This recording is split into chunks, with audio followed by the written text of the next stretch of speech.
Nabaramukije mwe mwese muri kumwe BOX TV nizere ko muguwe neza nizere ko mbeze neza mukamuri kumwe na Jeff Phineas Nizigama canke Phineas Pomora aka Burabi. Uyu munsi mfise umuneze mudasanzwe kuba nashitse hano muri Expaging ayisanzwe ikorera muri Bicol ni mande ya Stade Intwari na cyane ko twaje hano kugira ngo dushobore kubaza byinshi kubijanye na Expaging no kungene isanzwe ikora. Turabaramukije umeze neza? Turamahoro turashima Imana. Hari abantu benshi bako dukana uno mwanya kuri BOX TV bifuza kumenya umwidondoro wanyu. Mbega mwitwa bande musanzwe mukora uduki? Murakoze cyane, jewe nitwa Ntezimana Balthazar. Musanzwe ndi n'umukozi w'Imana. Nkaba nkorera ngaha muri Expaging. Ahantu Expaging iri kwiraduhindurira amateka. Tukaronka uburyo twibeshaho biciye muri ubu buhinga bwa online. Tukaronka amafaranga nkuko ikivuga cyanye n'icubahiro umukuru w'igihugu cyacu cyiza cy'u Burundi yavuze ko umunwa tegerezwa kuronka icyo umufuko karonka amahera. Nukuri muri Expaging turashima Imana kuko ivyo byose bisabwa biriko biraboneka, turiko turahindurirwa ubuzima. Uyu mwanya twasanze muri Expaging ayisanzwe ikorera hano mu gisagara ca Bujumbura. Mbega Expaging ku bantu bariko baradukurikirana, Expaging ni iki mu majambo yose? Expaging ni societe iva mu gihugu ca Malezi yongowe n'umugwiza atunga yitwa Dato Evangeli. Namahirwe kuba twarifatanije n'uwo mugwiza atunga, turabona ko agiye kudushitsa kure mu minsi iri imbere mu bijanye no kubaho. Impamvu ndayivuze ngo agiye kudushikana kure nuko tumaze ikintu c'amezi 6 tukaba turiko turahindurirwa amateka mu buzima bwacu. Ego tugerageje kuraba muri Expaging ari ikintu bita 4 package. Mbega zijya 4 package mbega ni zisanzwe zikora iki nko ku muntu ariko rya mbere azumvise kuko iya mbere turabona GoPro, iya kabiri turabona professional, iya gatatu turabona executive professional, iya kane turabona master. Mbega iyo umuntu abonye izo 4 packages atahura iki? Murakoze cyane. Iyi Expaging ifise intumbero zitatu. Intumbero imwe ni bijanye na sante, amagara y'abantu. Uraza umuntu adafise amagara byo yokora byose ntacyo vyomara, ntiyo bishikako. Icya kabiri ni bijanye na application igiye gutuma abantu dutumana kwa amakuru tuvugana atakibazo na kimwe tugize. Icya gatatu ni ikintu kijanye na systeme uburyo turonka amafaranga. Urambajije ikijanye na sante canke zijya paget zine n'ingaburo miti igizwe na paget zine. Paget ya mbere ni yitwa Nitribe. Yo Nitribe abariko bazifata na jewe ndimwo zaduhinduriye ubuzima. Ni Nitribe ufata ugwaye cyangwa utagwaye. Dufise intahe nyinshi ku bantu bagiye bazifata zabahinduriye ubuzima. Bamwe bari bageze ku rugezo dasanzwe bagwaye imigongo, amafyigo, za diabete, cancer, hasima. Ingwara nyinshi ziriko zirahunga, si no gupfufahaza, ziriko zirahunga. Iyo ni ya mbere. Iya kabiri yitwa Nitriteke. Nitriteke iratekenika umubiri ku rugezo rushimishije. Irakura iminkanyari, umuntu akabonekana ameze neza. Urabona naje benshi baranshingira intaye mu mezi 6 niko ndayifata ukomeze. Amfise imyaka 50 irenga. Ariko urabona ko turabimenya. Muri make rero iyo Nitriteke ni produit nziza cyane, produit miti imeze neza. Hariho paget igira gatatu ni yitwa Nitride. Iratoksa bamwe bibinure, bamwe bameze ukuntu bafise imibyibuho, usanga n'imitsi itagitwara amaraso neza, bagwaye umutima n'ibindi. Vraiment imeze neza cyane. Umuntu ayifashe yumva amahoro. Hariho iya kane yitwa Nitri Coffee. ni kofi nziza cyane itagira kofeyine. Irafasha cyane abubatse, irafasha abantu bagira amastress n'ibindi. Nukuri turashima Imana kubw'ibyo. Turabona mbavu y'ivyo hariho application yitwa Xpaging. Mbega turabona batubwiye product zisanzwe ziri muri Xpaging na cyane cyane wadusigira ukungene zisanzwe zikora. Mbega iyo tubonye application nayo mbega n'igihe itandukaniro riri hagati y'iyo application n'iyo miti, kuko turabona yuko ni business kandi uwundi mwanya umwe turabona yuko harimo ibintu by'ama product. Mbega application yoyo iza gufasha iki kuri wa muntu yaje muri Xpaging cyangwa yamaze kwinjira muri system ya Xpaging? Murakoze cyane. Nababwiye ko aramahigwe dufise kuba twari connected cyangwa Imana yatugiriye ubuntu kubw'uyu mugwiza atunga dato yazanye societe ihurikiyemo ibintu bitatu nkuko nabibabwiye: application, system na sante. Urambagije ku kijanye rero na application, akarusho application ifise akarusho kanini cyane, turayivuganiramwo, turayiganiriramwo, kandi abantu benshi bariko basabwa kuyikoresha. Uri kuvugana n'umuntu amajwi agenda neza.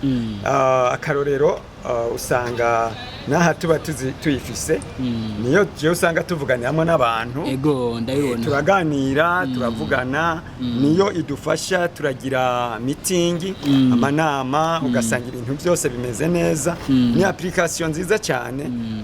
Kandi duhirwe duhishije uyu mugwiza atunga itariki imwe kwezi kwa 11 yari muri Donatus mu gisagara cya Bujumbura.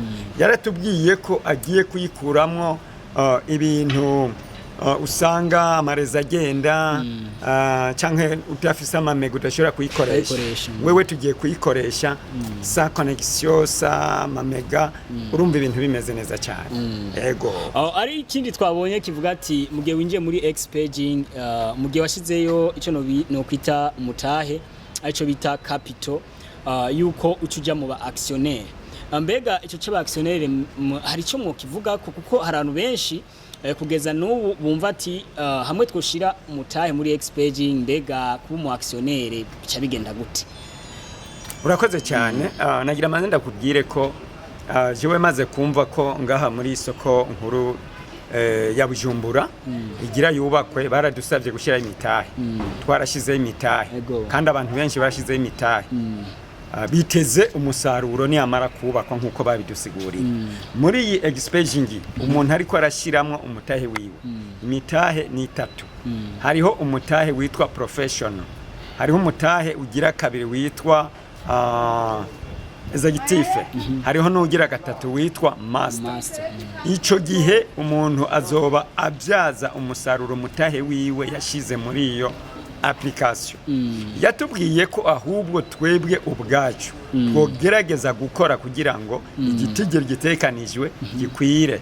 Ubu uye tujya muri sante no muri system amafaranga arinjira, ariko nitwagera gusoroma muri iyi application kizoba gitangaza. Nico gituma benshi turashiramwo amagisyo, tugashiramwo n'umwana ukamuronderera kazoza n'umufasha kugira ngo ibintu muri kazoza tuze dushire ku rugezo rushimishije nk'abarundi tudasegerereza. Hambavu yuko turangiza, hari abantu benshi bagwaye bari mu bitaro bigiye bitandukanye, bifuza kumenya iyo miti, bifuza no kuronka iyo miti. Mbega kuba ariko badukurikirana bari mu bitaro, mbega iyo miti musanzwe mu izo produit musanzwe muzigurishiriza he canke izo produit bozisangahe? Murakoze cyane. Iyo umuntu yinjiye muri ngaha iwacu muri Xpaging, umutahe wose yinjiriye baca bamuha produit zingana n'ayo mafaranga arishi. Umutahe wa mbere arariha 1,26,000, baca bamuha pagete zitatu, baramuha nitribe, baramuha nitride, bakamuha na nitriteke. Iyo yinjiye ku mutahe ugira kabiri wa 5 million na hene baramuha pagete 15. Iyo yinjiriye ku mutahe wa 1,10,000,000 baramuha naho produit 30. Ico gihe dufise intahe nyinshi z'abantu bafashe izo produit akaroro ni nka jewe vyarangora byari bisigaye ngeze ku rugezo uko bingora mu kurangura amabanga y'abubatsi ariko igihe mfatiye Nitri Coffee nukuri nta ma stress nkigira nta bibazo nkigira nari mfise ikibazo cyo kudasinzira nkaryama mugabo gushika nshitse nka saa 8 z'ijoro sinsubire kuronka itiro nkaja kuri telefone ngasoma Bibiliya ngasoma ibindi bitabo mugabo mfatiye Nitribe ndyama neza cyane nta ma stress ngira ico gihe sinarinzi ko ngwaye mugabo nagiye kumenya ko ngwaye maze gukora ibikorwa ntahora nkora. Uyu mwanya hari abantu benshi bari muri Kongo, bari muri Zambia, bari mu Bugande, bari muri za Maroc no mu bindi bihugu muri Afrika. Mbega nko ku bantu babifuza izo produit canke bifuza kwinjira muri Expaging, murafise uburyo bwo kubashikaniriza iyo miti muri ivyo bihugu basanzwe batuyemo? Murakoze cyane. Twebwe mu gihugu cy'u Burundi niho iyi societe yemewe n'amategeko y'igihugu itarike 15 itariki imwe kwezi kw'icumi ukwezi kwa gatanu niho haba lancement officiel kuri source dinire. Ibindi bihugu isanzwe iri kwirakora ihagije isanzwe iri kwirakora kandi amateka twebwe baki iyi societe gishika mu Burundi batubwiye ko tudakwiye kubabaza ingene izo produits zikora baratubwira ati banze mukurikirane banze muzana abagwayi nibo bazishingira intahe kuvyukuri byo batubwira izi produits zirivugira ni benshi dufise intahe zabo bari bagwaye bari mu bitaro bari hirya no hino kugira ngo ziboneke rero aha ku biro vya Expaging iyo umuntu yinjiye nababwiye ko baca bamuha produits zijanye n'amahera yinjiriyeko mu bindi bihugu biroroshe cyane Expaging iri hirya no hino. Uyu mugwiza tungo ko nabivuze yakoze uburyo bwose Imana yamushoboza ari mu bihugu bitandukanye ariko Expaging iri kwirakoreramo. Hari abantu benshi bifuza kumenya ibijyanye na Expaging na cyane cyane no kungene Expaging isanzwe ikora. Mbega hari nimero mwamufise ya telefone ku buryo nk'umuntu yoba yifuza ati kubaza ibijyanye na Expaging ashobora kubaza byoroshe. Mbega nimero yanyu ya telefone mwashobora kuyivuga kugira ngo ariko badukirana bashobore kuyandika ahantu kugira ngo bazobaze byinshi kubijyanye na Expaging? Murakoze cyane murakoze. Inimero yacu na 200 ni desa ni 68 desa 39 desa 15 turasubiramwo ni 68 desa 39 desa 15. Murakoze cyane. Icyo gihe naborondera intahe zitandukanye kubari bafise ibibazo by'amagara yabo twozibaha canke twobabaha bakabaha amatemwanyaje abakize amafigo abakize imigongo abakize diabete n'ingwara zindi ntorerwa ndadondagurira ngaha. Hari abantu benshi batazaho Expaging isanzwe ikorera hano mu gisagara ca Bujumbura. Mbega yo bikorera amajahe na cyane cyane ko hari abantu basanzwe bari mu ntara hagati zigize igihugu hariho Gitega Nyaburunga ndetse novuga ati intara ziri hagati y'igihugu. Mbega bomenya mbega Expaging isanzwe ikorera hano mu gisagara ca Bujumbura na cyane cyane ko nk'umuntu bashaka kuvuga ati jewe nje ngaha mu gisagara ca Bujumbura nene kujaho Expaging ikorera mbega boyisangahe? Murakoze cyane. Aho bayisanga n'ahantu hamenyekana cyane ni ngaha kuri Bicor Housing Bicor biro inimero 19 muri etage ya 4. Sinivyo gusa no mu ntara z'igihugu Expaging kubera abantu bariko baratabagwa iriko iragenda Gitega ubaje bya Expaging barabikubwira mu Rumonge hirya no hino.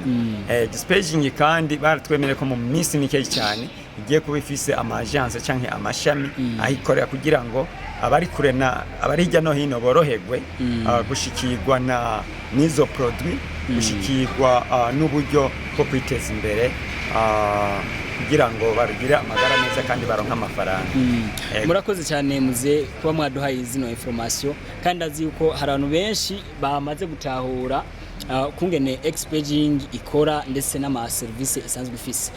Mwe mwese muri kumwe gukana BioX TV nizere ko muguwe neza nkuko twabibabwiye muri kumwe Jeff Naspomo like Abura B. Don't forget to make subscribe wherever you are. Ciao ciao. Murakoze cyane.